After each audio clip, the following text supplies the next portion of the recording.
The big picture, ceiling of resistance in the low 450s, able to contain buying on a monthly basis, and below which, or once tested, we can fall back to its more significant sister formation at 356.99. This one-year channel bottom we actually did test back in late March, early April, and we'd mentioned how it could contain quarterly selling pressures, and from there round up into the 451.62 region within a matter of 2 to 3 months. That's obviously played out, and now that we've tested not only 451.62, but also this descending channel top on the same chart at 446.78, we can, over the next month, test 356.99. Now, since testing this upper zone, we have had a sell signal, primarily below this rising channel bottom that is now well above the market at 435.77. That occurred over a week ago, and then it was just last Friday that we broke this simple trend line off the lows at 421.82, which we are now using as our primary resistance here for the day and into later week. It's also our upward pivot point into later week. So if we do close today above 421.82, good low for the week, and we revisit the 440s, low 450s within just a few days, given presently still heightened volatility. Now on the way up today, I do have 413.35. That is an upside 3/8 Fibonacci. 413.35 can contain intraday buying pressures, and below which 399.89 for the day itself. 413.35 intraday resistance, talking to day traders,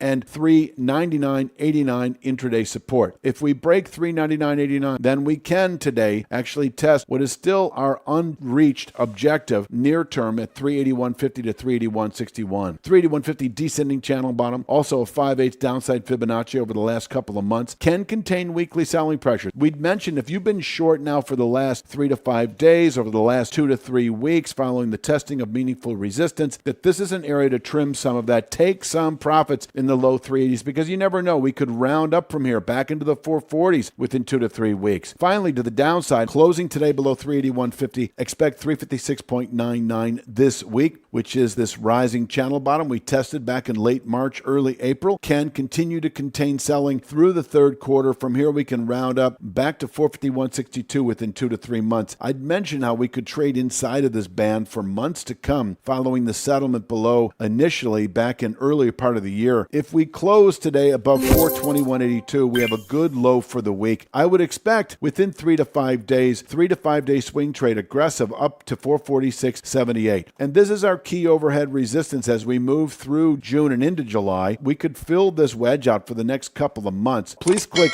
like, share, subscribe, check out wickedstocks.com. Take advantage of our 2-week free trial. Start trading with a plan at wickedstocks.com.